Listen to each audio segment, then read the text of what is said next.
ఓం ఓం శ్రీ గురుభ్యో నమః. ఓం నమో బ్రహ్మాదిభ్యో బ్రహ్మ విద్యా సంప్రదాయకర్తృభ్యో వంశర్షిభ్యో మహద్భ్యో నమో గురుభ్యః. శృతిస్మృతిపురాణానాం ఆలయం కరుణాలయం నమామి భగవత్పాదం శంకరం లోకశంకరం. శంకరం శంకరాచార్యం కేశవం బాదరాయణం సూత్రభాష్యకృతౌ వందే భగవంతౌ పునః పునః. ఈశ్వరో గురురాత్మేతి మూర్తిభేదవిభాగినే వ్యోమవద్వ్యాప్తదేహాయ దక్షిణామూర్తయే నమః. సాధనా పంచకము 5వ శ్లోకం.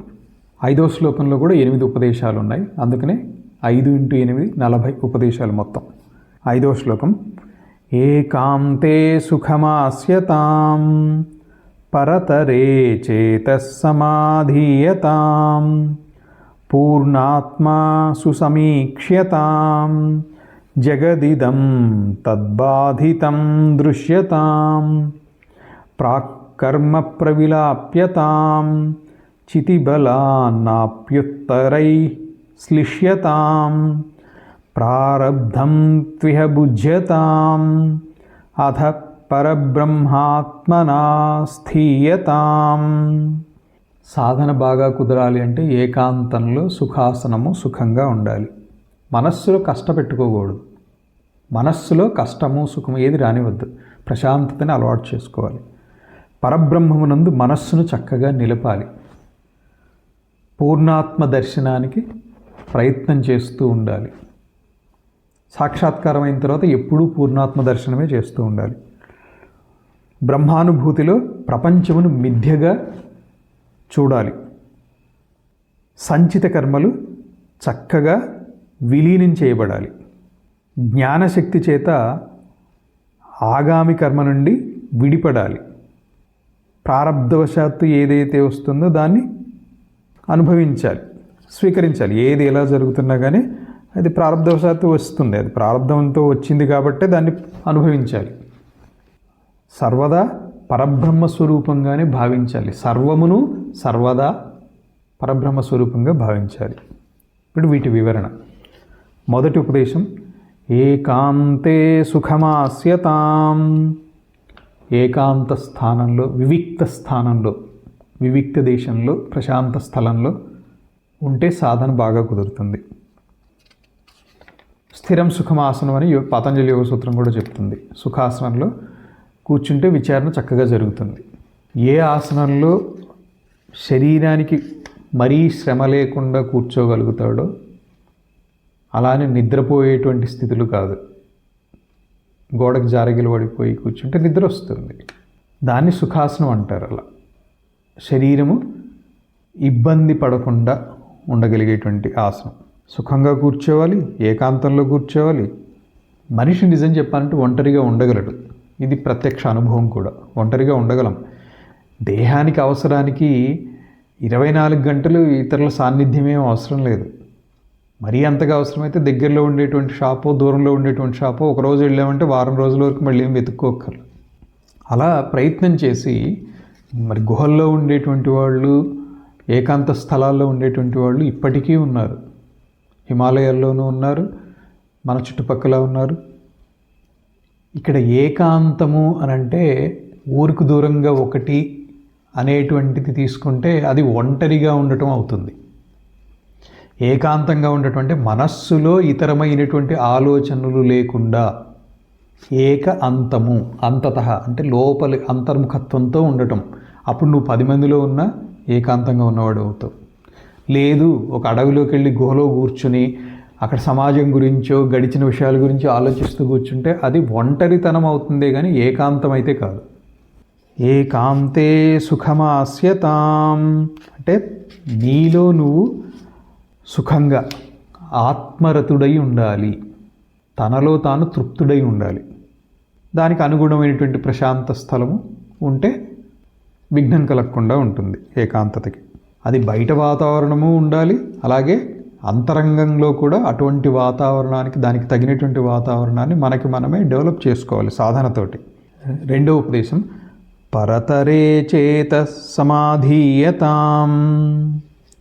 పరతరే అంటే పరబ్రహ్మమునందు మనస్సును నిలపాలి, అంటే సాధన చేస్తూ ఉండాలి. మనస్సు చంచలమైనటువంటిది, వాయువు కంటే కూడా చంచలమైనటువంటిది, దాన్ని నిగ్రహించడం అనేటువంటిది దుస్సాధ్యము. ఇవన్నీ భగవద్గీతలో ఇంతకు ముందు కూడా చెప్పుకున్నాము, సాధనా పంచకంలోనే. దానికి ఉపాయం కూడా చెప్పారు పరమాత్మ. అభ్యాసము ద్వారా వైరాగ్యము చేత నిగ్రహించటం అనేటువంటిది సాధ్యమవుతుంది. అది భగవద్వాక్యం. కాబట్టి సాధన ద్వారా సాధకుడు అంతర్ముఖుడవ్వాలి. బహిర్వ్యాపారాన్ని మానుకొని నిర్మలమైనటువంటి అంతర్ముఖత్వంతో నిరంతరం పరబ్రహ్మమునందే మనస్సును నిలపాలి. మూడో ఉపదేశం పూర్ణాత్మా సుసమీక్ష్యతాం. పూర్ణాత్మను చక్కగా సర్వత్రా దర్శించగలగాలి. ఇది బ్రహ్మానుభూతిని పొందినవాడు, బ్రహ్మభావన కలిగినవాడు, వారికి కళ్ళు తెరిచినా మూసినా అంతటా కూడా పరిపూర్ణ ఆత్మదర్శనమే కలుగుతూ ఉంటుంది. మన కంటి ముందు ఎన్ని దేహాలు కనిపించినా, అంటే జీవులు, పక్షులు, మనుషులు, స్త్రీలు, పురుషులు, వృద్ధులు, బాలురు ఎన్నో కనిపిస్తుంటాయి. ఇవన్నీ దేహాలే. ఎన్ని కనిపించినా కూడా వాటికి ఆధారమైనటువంటి చైతన్యాన్ని మాత్రమే దర్శించగలుగుతారు వాళ్ళు. విభిన్న నామరూపాలు ఎన్ని కనిపించినా అన్నింటిలోనూ ఏకము అద్వయము అయినటువంటి పూర్ణాత్మ దర్శనమే కలుగుతూ ఉంటుంది. దీన్నే నారాయణ సూక్తంలో అనుకుంటే అంతర్బహిశ్చ తత్సర్వం వ్యాప్య నారాయణ స్థితః అని చెప్పినట్లుగా శృతివాక్యంలో బయట లోపల అంతటా వ్యాపించినటువంటిది పరమాత్మే, నారాయణుడే. ఉన్నదంతా పరమాత్మే. పరమాత్మ మాత్రం ప్రపంచం కాదు. పరమాత్మ యందు ప్రపంచం భాసిస్తోంది. ప్రపంచమంతటా పరమాత్మ నిండి ఉన్నారు. కానీ పరమాత్మలో ప్రపంచం లేదు. పరమాత్మ ప్రపంచం కాదు. పరమాత్మ ప్రపంచమంతా నిండి ఉన్నప్పటికీ ఆయన ప్రపంచం కాదు. ప్రపంచం అనేది పరమాత్మలో భాషించేటువంటిది. ఈ విధమైనటువంటి పూర్ణ జ్ఞానంతో, సమ్యక్ దర్శనంతో పూర్ణాత్మను సర్వత్రా దర్శిస్తూ ఉండాలి సాధకుడు. ప్రయత్నం చేయాలి. నాలుగో ఉపదేశం జగదిదం తద్బాధితం దృశ్యతాం. ఎప్పుడైతే పూర్ణాత్మ దర్శనము అనుభూతులకు వస్తూ ఉంటుందో జగత్తు అనేటువంటిది బాధింపబడుతుంది. జగత్తు బాధింపబడటము అని అంటే జగత్తు పోతుంది అని కాదు, లేదా కనపడకుండా ఉంటుంది అని కాదు. జగత్తులో సత్యత్వ బుద్ధి అనేది ఉండదు. ఇంకా అది అనిత్యము అనేటువంటిది ఎప్పుడైతే గ్రహిస్తామో దాని యందు రాగము, ద్వేషము, క్రోధము ఇత్యాది ఏవి జనింపవు. దృశ్యమాన జగత్తంతా కూడా పరమాత్మచే బాధితమవుతుంది. బాధితమైనటువంటి జగత్తు మిథ్య. బాధితమైంది అంటే ఏంటి? అది సత్యమైనది కాదు అని నిరూపించబడింది. అబాధితమైనటువంటి వస్తువు ఏదంటే పరమాత్మే. ఆ పరమాత్మ సత్యం. ఆభరణాలు ఎన్ని ఉన్నా కూడా వాటిలో సత్యం ఏంటి అని అంటే బంగారమే సత్యం. అక్కడ ఆభరణానికి వెల కాదు, బంగారానికే వెల. ఒక ఆభరణాన్ని అమ్మటానికి తీసుకుని వెళ్ళామనుకోండి, అది ఎంత బరువు బంగారమా చూసి దానికి తగ్గ ధరనే నిర్ణయిస్తారు. ఆభరణం నచ్చటానికి కారణం ఆభరణం డిజైన్ కాదు, అందులో ఉన్నటువంటి బంగారమే. నిజానికి బంగారం లేకుండా అదే డిజైన్ తోటి వేరే మెటల్ ఏదన్నా ఇస్తే ఒప్పుకుంటారా అదే ధరకి? అదేవిధంగా జగత్తు ఎట్లా కనిపించినా కూడా, ఎటువైపు చూసినా కూడా జగదీశ్వరుడే బుద్ధికి గోచరించాలి. కుండ తయారవటానికి ముందు మట్టి ఉంది. కుండగా ఉన్నప్పుడు మట్టే అది. కుండ పగిలిన తర్వాత కూడా మట్టే. నామరూపాలు చెదిరిపోయినా కూడా వస్తువు మాత్రం ఎప్పటికీ ఉంటుంది. వస్తువు అనంటే మూల వస్తువు. ఆభరణం ఒకదాని నుంచి గాజును చెడగొట్టి చెవిరింగు చేయించవచ్చు, చెవిరింగు చేయించి ఇంకేదో కంఠాభరణం చేయించవచ్చు, లేదా ముక్కు పుడక చేయించవచ్చు, ఏదో చేయించవచ్చు. కానీ మూలమైనటువంటి బంగారం మాత్రం ఏమీ చెడట్లేదు, మారటంలా. బంగారం తన ధర్మంలో తనే ఉంటుంది. అదేవిధంగా మట్టితోటి కుండ చేయొచ్చు, మూకుడు చేయొచ్చు, ఇంకేవేవో చేస్తారు, ప్రమిదలు చేస్తారు. ఎన్ని చేసినా మూల వస్తువు మట్టి మారకుండానే ఉంటుంది, తనుగానే ఉంటుంది. ఇదే బృహదారణ్యకంలో కూడా చెప్తారు. వాచారంభణో వికారో నామధేయం మృత్తికేత్తేవ సత్యం.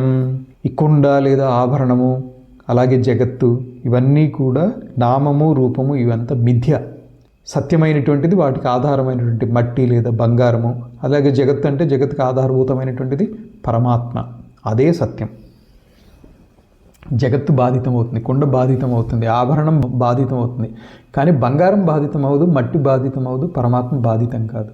బంగారము మట్టి అనేటువంటిది వ్యావహారిక సత్యాలు, ఉదాహరణ కోసం ఉపమానంగా తీసుకున్నటువంటివి. మట్టి బంగారం సత్యం అంటే మట్టి పరమాత్మ, బంగారం పరమాత్మ అని కాదు.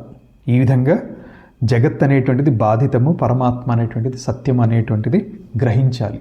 5వ ఉపదేశం, ప్రాకర్మ ప్రవిలాప్యతాం. సంచిత కర్మలు ఇంకా ప్రారంధంలోకి పరిణమించకుండా ఉన్నటువంటి వాటిని అన్నిటినీ ఆత్మజ్ఞానం ద్వారా విలీనం చేసేయాలి. ప్రాకర్మ అంటే సంచిత కర్మ. ఇంతకుముందు అనేక జన్మలలో కూడబెట్టాం, అది సంచితమైంది. సంచితం అంటే కూడబెట్టడం అని తీసుకోవచ్చు. ఇందులో నుంచి ఒక భాగం, కొంత భాగం మాత్రం ఈ జన్మలో అనుభవించడానికి, ఈ జన్మకి కారణమయ్యి ఈ జన్మలో ఏ ఏ పనుల ద్వారా ఏ ఏ కర్మఫలాలు అనుభవించబడాలి అనేటువంటిది నిర్ణయించబడి దానికి తగినటువంటి దేహం నిర్మాణమయ్యి జీవనం జరుగుతుంది. ఆ లిస్టెడ్ కర్మలు అనుభవించిన తర్వాత ఈ దేహం పనికిరాదు. కానీ సంచిత కర్మలు ఇంకా అలాగే పెండింగ్ ఉన్నాయి. అవి నశించినంత వరకు మళ్ళీ జన్మలు వస్తూనే ఉంటాయి. ఈ జన్మతో అనుభవించడానికి ఏదైతే కేటాయించబడిందో అది మాత్రమే ప్రారబ్ధ కర్మ. ప్రారబ్ధాన్ని అనుభవించాలి, తప్పదు. దాన్ని అనుభవిస్తూ ప్రస్తుతం చేసేటువంటి కర్మల ద్వారా ఏదైతే ఆగామి ఏర్పడుతుందో భావి కాలానికి, అది రాబోయే జన్మలకి నిల్వగా అవుతుంది. ఇది సంచితంలోకి చేరుతూ ఉంటుంది. ప్రారబ్ధాన్ని అనుభవిస్తూ ఆగామి సంచిత కర్మలు లేకుండా చేసుకుంటే, అది ఎలా సాధ్యం అంటే ఆత్మజ్ఞానం ద్వారా మాత్రమే చేసుకుంటే మనిషికి మోక్షం సిద్ధిస్తుంది. ప్రారబ్ధం ఉన్నంత వరకు మాత్రం దేహం ఉంటుంది, జీవన్ముక్తులవుతారు. దేహపతనానంతరం పునర్జన్మ న విద్యతే, మళ్ళీ జన్మను పొందరు. అందుకని జ్ఞాన సాధనకి అనుగుణమైనటువంటి కర్మలను చేస్తే సంచితం అనేటువంటిది లేకుండా పోతుంది. లేదా పుణ్యకర్మలు చేసినా కూడా సంచితం అనేటువంటిది తగ్గుతుంది అని కొంతమంది అంటారు. అంటే జ్ఞాన సాధన చేస్తే, పాపకర్మలు చేయకుండా చేయగలిగినంత వరకు పుణ్యకర్మలు మాత్రమే చేస్తూ జ్ఞాన సాధన చేస్తే సంచితం అనేటువంటిది నశించిపోతుంది. దీనికి ఉపమానము, నిద్రలోంచి మేల్కొన్న తర్వాత స్వప్నంలో ఏదో భయానకమైనటువంటి దృశ్యాలు చూసాము, అవన్నీ ఉన్నాయి. అవన్నీ కూడా సత్యం కాదు, అవన్నీ లేవు అనేటువంటిది మనం ఎరుకుతోటే ఉంటాం మెలకు వచ్చినప్పుడు. అదేవిధంగా జ్ఞానం కలిగితే సంచితం అనేటువంటిది నశించిపోతుంది. దీన్నే వివేక చూడమణిలో కూడా భగవత్పాదుల వారు చెప్తారు. అహం బ్రహ్మేతి విజ్ఞానాత్ కల్పకోటి శతార్జితం సంచితం విలయం యాతి ప్రబోధాత్ స్వప్నకర్మవత్. నిద్ర నుంచి మేల్కొన్నప్పుడు స్వప్నగతమైనటువంటి కర్మలు లేదా అనుభూతులు, అవి అనుభూతులు మాత్రమే, అది నిజం కాదు అని ఏ విధంగా అయితే గ్రహిస్తామో, ఆ కర్మలు ఏ విధంగా అయితే నశించిపోతాయో, అంతరించిపోతాయో, అదేవిధంగా నేను బ్రహ్మమును అనేటువంటి జ్ఞానము కలిగితే శతకోటి కల్పాల నుంచి, ఈ జన్మ ఎప్పటి నుంచి ఆరంభమైందంటే అనాది నుంచి ఉన్నాయి, ఎన్నో జన్మలు ఎత్తాం. శతకోటి కల్పాల నుంచి కూడబెట్టినటువంటి సంచిత కర్మలు అన్నీ కూడా అంతరించిపోతాయి జ్ఞానం కలగటంతో. సంచితం నశించింది అని అంటే ఆగామి కూడా, అంటే ఇప్పటి నుంచి కొత్తగా చేయకుండా ఉంటే ఆగామి ఇంకా ఏర్పడదు. 6వ ఉపదేశం, చితిబలాన్నాప్యుత్తరై శ్లిష్యతాం. జ్ఞానశక్తి చేత ఆగామి కర్మల నుంచి విడిపడాలి. ఎప్పుడైతే కర్మ వాసనలు, కర్మ ప్రేరణలు లేవో, కర్మలను చేయటం లేదు కాబట్టి ఆగామి కర్మలు ఏర్పడవు. కాబట్టి వాటి ఫలితం ఏర్పడదు. వాటి ఫలితం లేదు కాబట్టి వాటి కోసం జన్మ ఎత్తే అవసరం కూడా లేదు. కర్మలు ఎందుకు జరుగుతున్నాయి అని అంటే గుణములే మనల్ని ప్రేరేపిస్తున్నాయి. గుణేషు వర్తంతే. ఈ ప్రకృతిలో గుణాలే, సత్వగుణము, రజోగుణము, సాత్విక గుణము, ఈ గుణాలే ప్రేరేపిస్తూ ఉండటం వల్ల కర్మలు జరుగుతున్నాయి. నేను కర్తను కాను, భోక్తను కాను, అంటే కర్తృత్వము లేదు, భోక్తృత్వము లేదు. ఆ విధంగా నిరహంకార భావనతోటి భగవంతుని ప్రార్థించాలి. దానికి ఏ విధంగా ప్రార్థించాలి అని అంటే ఒక చిన్న పద్యం కూడా ఉంది. కనెడు వాడవు నీవే, కనిపించునది నీవే, కనుట నీవే హరి కమల నయన. వినెడి వాడవు నీవే, వినిపించునది నీవే, వినుట నీవే కృష్ణ విశ్వవంద్య. చూసేటువంటి చూపు పరమాత్మయే, దృశ్యము పరమాత్మయే, దృక్కు పరమాత్మయే. త్రిపుటి అంతా కూడా పరమాత్మమయమే. త్రిపుటి లయించిపోతే పరమాత్మ తప్ప ఇంకేమీ లేదు. ఇటువంటి నిరహంకార భావంతో సర్వము పరమాత్మమయంగా భావిస్తూ ఉంటే ఆ స్థితిలో చేసేటువంటి కర్మలు కర్తృత్వము ఉండదు, కాబట్టి భోక్తృత్వము ఉండదు. ఈ విధంగా జ్ఞానభావంతో కర్మలని ఆచరిస్తే ఆగామి కర్మలు వాటి ఫలితాలు ఏర్పడవు. ఇంకా ఆగామి కర్మల నుంచి దూరంగా ఉంటాం. దీనికి వివేక చూడమణిలో భగవత్పాదుల వారు ఇంకొక శ్లోకంతో చెప్తారు. స్వమసంగముదాసీనం పరిజ్ఞాయ నభో యథా నశ్లిష్యతే యతి కించిత్ కదాచిద్ భావి కర్మభిః. ఆకాశం ఏ విధంగా అయితే ఆకాశంలో ఎగిరేటువంటి పక్షుల వలన కానీ, లేదా విమానాల వలన కానీ, లేదా ఎత్తుగా ఉన్నటువంటి పర్వత శిఖరాలు, వృక్షాలు ఏది కూడా ఎటువంటి మాలిన్యాన్ని ఆకాశానికి అంటించదు. ఆకాశం దేన్ని అంటించుకోదు. అంటే సంగరహితంగా ఉంటుంది. ఆకాశానికి మాలిన్యం అంటదు ఎప్పుడు. అదేవిధంగా సాధకుడు కూడా తనను తాను సంగరహితుడిగా, ఉదాసీనుడిగా అనుభవం ద్వారా తెలుసుకోవాలి. ఉదాసీనత్వం అనేటువంటిది ప్రయత్నం ద్వారా చేయగా అనుభూతిలోకి వస్తుంది. అనుభవపూర్వకంగా తెలుసుకున్నటువంటి యతీశ్వరుడు రాబో ఏ ఆగామి కర్మ చేత కూడా ఏమాత్రము లిప్తుడు కాడు. అటువంటి స్థితికి సాధకుడు చేరుకోవాలి. 7వ ఉపదేశం ప్రారబ్ధం త్విహ భుజ్యతాం. ప్రారబ్ధ కర్మ అనేటువంటిది మనం వద్దన్నా కానీ దాని ద్వారానే జన్మ ఏర్పడింది. కాబట్టి ఈ జన్మ ఏర్పడటానికి కారణం ఆ ప్రారబ్ధ కర్మే. కాబట్టి అది అనుభవింపచేసే నశిస్తుంది. అనుభవించినంత వరకు అది అలాగే ఉంటుంది. అది ఏ విధంగా అనుభవింపజేస్తుంది అనేటువంటిది మనం వద్దు అన్నా కానీ అవేమీ ఆగవు. ఉదాహరణకి ఒక వ్యక్తికి ఏదో యాక్సిడెంట్ అయ్యేది ఉంది ప్రారబ్ధవశాత్తు. ఎంత తప్పించుకుందామని ఇంట్లో కూర్చున్నా కూడా పరీక్షిత్ యొక్క కథ అందరికీ తెలిసిందే. శాపవశాత్తు తక్షకుడి కాటుకి గురి కావాల్సి ఉంది. 7 అంతస్తుల భవనం మీదనో ఏకస్తంభ ప్రాసాదం మీద కూర్చున్నారు. పాములు పైకి ఎక్కలేవు ఏకస్తంభ ప్రాసాదం మీద అని చెప్పి అక్కడ కూర్చున్నారు. కానీ ఏమైంది చివరికి? అందరికీ తెలిసిండేది. కాబట్టి ప్రారబ్ధంలో ఉన్నటువంటి దాన్ని ఎలాగూ తప్పించుకోలేము. నిర్లిప్తంగా దాన్ని అనుభవించాలి, తప్పదు. అందుకనే ఆ 7 రోజులు అనేటువంటిది ఆయనకి తెలుసు. కాబట్టి శుకమహర్షి నుంచి 7 రోజుల్లో మోక్షానికి ఉపాయం ఏంటి అనేటువంటిది అడిగి భాగవత శ్రవణం చేసి మోక్షాన్ని పొందినట్లుగా భాగవతంలో వస్తుంది మనకి. జ్ఞానాగ్ని దగ్ధ కర్మాణి. జ్ఞానం అనేటువంటి అగ్ని సమస్త కర్మలను దగ్ధం చేస్తుంది. ఇది గీతావాక్యం. సమస్త కర్మలు అన్నప్పుడు మరి ప్రారబ్ధ కర్మ దహించబడదా? ఈ సందేహం వస్తుంది. సంచిత కర్మలని జ్ఞానం భస్మం చేస్తుంది. జ్ఞానపూరితముగా అంటే జ్ఞాన స్థితిలో కర్మలని ఆచరిస్తాడు కాబట్టి ఆగామి కర్మల యొక్క ఫలితం సిద్ధం కాదు, రద్దయిపోతుంది. అది వాటి వల్ల వాటి ఫలితం అనేది ఏర్పడదు. కర్తృత్వ అభిమానం లేదు, అక్కడ భోక్తృత్వ అభిమానము లేదు. కాబట్టి ఆగామి కర్మ ఏర్పడదు. ఇంకా మిగిలింది ప్రారంధం. ఇది నశిస్తుందా నశించదా? అనుభవించక తప్పదనే మహాత్ములు చెప్తున్నారు. అది ఉన్నంత వరకు దేహం ఉండి తీరుతుంది. అందుకనే భగవత్పాదుల వారు ప్రారబ్ధం తు ఇహ భుజ్యతాం అని 7వ ఉపదేశం చెప్పడం జరిగింది. అది ఎలాగూ అనుభవించాలి అన్నప్పుడు దాన్ని అయ్యో ఇంత కష్టం నాకే ఎందుకు వచ్చిందని ఏడుస్తూ అనుభవించటం, లేదా ఆహా నా అంత సుఖం పొందేటువంటి వాడు ఇంకొకటి లేడు అని చెప్పి పొంగిపోతూ అనుభవించటం, ఇది వద్దు. అది అనుభవించాలి కాబట్టి అది సుఖమైనా దుఃఖమైనా ఏదైనా కానీ నిర్లిప్తంగా అనుభవించేస్తే అయిపోతుంది. లేదా దానికి ఇంకొక కర్మ జోడించాము అని అంటే అక్కడ జ్ఞానం లేని స్థితిలో అదే జరుగుతుంది. జ్ఞాని కానటువంటి వాడు ఏం చేస్తాడు? అందులో మునిగిపోతాడు. సుఖం కలిగితే అందులో తృప్తుడవుతాడు, మరింత కావాలంటాడు. తద్వారా ఆగామి కర్మలను ఏర్పరచుకుంటున్నాడు.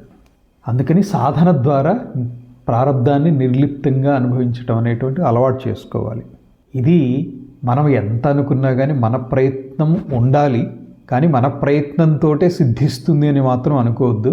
భక్తి ప్రధానమైనటువంటిది. ఎప్పుడైతే భగవంతుడికి శరణాగతి చేస్తామో లేదా గురువుకి శరణాగతి చేస్తామో చాలా మటుకు మన ప్రయత్నం లేకుండానే తుడిచివేయబడతాయి. సాధకుడికి భక్తి వలన శరణాగతి వలన ప్రారబ్ధాన్ని అంగీకరించేటువంటి శక్తి లభిస్తుంది.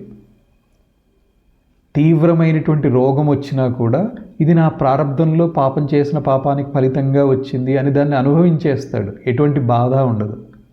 బాధ దేహానికే కానీ తనకి ఉండదు. అలాంటి వాళ్ళని మీరు చూసే ఉంటారు ఎక్కడైనా. తను అనుభవించేటువంటి ప్రారబ్ధాన్ని భగవత్ కృపగా, ఇది కూడా భగవంతుడి లీలే. రోగం వచ్చినా కూడా ఇది భగవత్ ప్రసాదం కిందనే స్వీకరిస్తాడు. ఎప్పుడైతే అటువంటి స్థితిలో ఉంటాడో అది కష్టమైన నష్టమైన ప్రసన్నంగానే ఉంటాడు. ఇష్టలు దూరమైనా ప్రసన్నంగానే ఉంటాడు. ఏమీ కోల్పోడు. కోల్పోయిన భావన కలగదు. దీన్నే వివేక చూడమణిలో భగవత్పాదుల వారు సందర్భోచితంగా ఉంటుంది. ప్రారబ్ధం బలవత్తరం ఖలు విదాం భోగేన తస్య క్షయః సమ్యజ్ఞానహుతాశనేన విలయ ప్రాక్ సంచితాగామినాం బ్రహ్మాత్మైక్యమవేక్ష్య తన్మయతయా యే సర్వదా సంస్థితా తేషాం తత్రితయం నహి క్వచిదపి బ్రహ్మైవ తే నిర్గుణం. ప్రారబ్ధం ప్రబలమైనటువంటిది, అవశ్యం భావి, అవశ్యం అనుభవించి తీరాల్సిందే. అనుభవించితేనే అది క్షయించుతుంది. పూర్వ సంచితములు ఆగామి కర్మలు తత్వజ్ఞానాగ్నిచే నశించిపోతాయి. బ్రహ్మమునకు ఆత్మమునకు సంబంధించినటువంటి ఏకత్వమును తెలుసుకొని సర్వదా అట్టి భావమునందే నిలిచుండివారు వాళ్ళ దృష్టిలో ఆగామి సంచిత ప్రారబ్ధములు ఈ మూడు త్రివిధ కర్మలు కూడా లేనివే అవుతాయి. భగవాన్ రమణ మహర్షి లాంటి వాళ్ళకి ప్రారబ్ధవశాత్తు రోగం వచ్చినా కూడా అసలు ప్రారబ్ధ కర్మ కూడా ఉన్నది అనే భావన, అది నాది కాదు ఈ దేహాంది అనే భావనలో ఉండేవారు. అటువంటి వాళ్ళు సాక్షాత్ నిర్గుణ పరబ్రహ్మములా అని భావించవచ్చు మనం. అలాంటి స్థితిలో ఉంటారు వాళ్ళు. 8వ ఉపదేశం. అధ పరబ్రహ్మాత్మనా స్థీయతాం. పరబ్రహ్మ భావనలో స్థిరంగా కుదురుకొనాలి, అలా ఉండిపోవాలి. నిత్యం అవ్యయ సుఖం నిరంజనం బ్రహ్మతత్వమసి భావయాత్మని. నిత్యము అవ్యయము ఆనంద స్వరూపము నిష్కళంకము అయినటువంటి బ్రహ్మమును నేనే అని హృదయంలో భావిస్తూ ఉండాలి. మాటలకు అందనిది, అన్నిటికీ అతీతమైనటువంటిది, నిరతిశయ సుఖస్వరూపమైనటువంటి పరబ్రహ్మ స్వరూపంలో స్థిరపడి అహం బ్రహ్మాస్మి, నేనే బ్రహ్మమును అనేటువంటి భావనలో స్థిరంగా సాధకుడు నిలిచిపోవాలి. ఈ విధంగా ఒక్కొక్క శ్లోకంలో 8 ఉపదేశాలు, 8 సాధనలని పొందుపరిచి మొత్తం సాధనని ఉపదేశము అనొచ్చు. 8 ఉపదేశములు లేదా 8 సాధనలని ఒక్కొక్క శ్లోకంలో 5 శ్లోకాల్లో మొత్తం 40 సోపానాలలాగా సులభంగా సాధ్యం చేసుకోవచ్చు. సాధకుడికి ఒక 40 మెట్లు గమ్యం చేరటానికి అనే విధంగా ఏర్పరిచి భగవత్పాదుల వారు సాధకుల మేలు కోసం చెప్పినటువంటి ఈ సాధనా పంచకమునకు యథామతి తోచినంత, తెలిసినంత, చెప్పగలిగినంత వివరణ చెప్పటం జరిగింది. రాసిన వాళ్ళు రాసినంతగా భగవత్పాదుల వారు భావానికి అనుగుణంగా చెప్పగలనేమో కానీ ఆ స్థాయిలో అయితే ఖచ్చితంగా చెప్పలేను. సో ఆ వివరణము సంపూర్ణం. ఓం తత్సత్. ఓం సహనావవతు సహనౌ భునక్తు సహ వీర్యం కరవావహై తేజస్వినావధీతమస్తు మా విద్విషావహై. ఓం శాంతి శాంతి శాంతి. ఓం తత్సత్.